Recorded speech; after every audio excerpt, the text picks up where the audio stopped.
Folks, hello again. The public hearings into the January 6 insurrection finally got what it wanted last week: blanket coverage.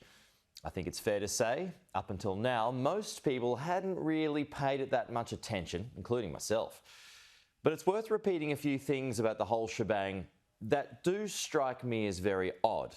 And I'm not just talking about the testimony of former White House aide Cassidy Hutchinson. I will get to that later, though. These hearings are farcical.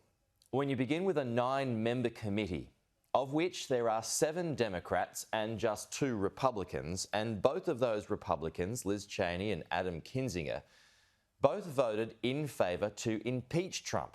So from the very outset, this is only heading in one direction, which is why Republican stalwarts have questioned its legitimacy. I don't support the former president's actions of January 6, never have done. He could have calmed it all down, but was happy to inflame the actions of his supporters and just see what happened. The election was not rigged. He was beaten and he knows it. But how is the public hearing going to be fair when basically every member is an opponent with an axe to grind? All this is going to do is feed into a political war. Once the Republicans get back into the White House, and they will, it'll be the modus operandi to square the ledger and take down the Democrats. In fact, that's already underway with talk about impeaching Biden. How does any of this help tame inflation or make gas cheaper? The biggest issues that are affecting the everyday lives of Americans, which also goes on to have a huge impact on the world economy. Cassidy Hutchinson's testimony was compelling, particularly surrounding the moment, which was picked up by every news agency around the world. Donald Trump demanded to go down to the Capitol building, and when he was told it was too unsafe, he got angry and attempted to hijack the vehicle from the Secret Service. Now, that might be true, but it also might not be. She wasn't there. Cassidy Hutchinson wasn't in the car. Therefore, her knowledge was secondhand. She heard the story from White House Deputy Chief of Staff Tony Ornato, who'd relayed an account from Bobby Engel, Trump's head of security. See what I'm getting at here? Surely, from a legal sense, that sort of evidence can only be described as hearsay and shouldn't be submitted.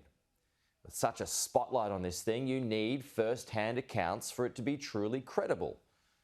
As NBC News claimed on the weekend, the committee hasn't produced testimony from first-hand witnesses to corroborate her account. But there has been a closed-door appearance by Ornato. Seems it was unimpressive, though. Did you know about some incident inside the limousine before you heard from Ms. Hutchinson? Had you heard about it from Mr. Ornato? Because he's also somebody you've deposed.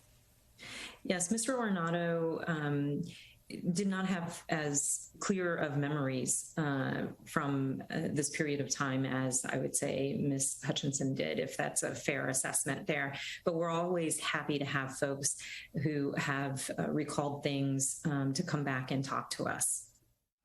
Then there was the testimony about the handwritten note that said anyone who entered the Capitol without proper authority should leave immediately. It was intended for Trump to read as rioters stormed the Capitol. Cassidy stands by her testimony, given under oath, that she wrote it.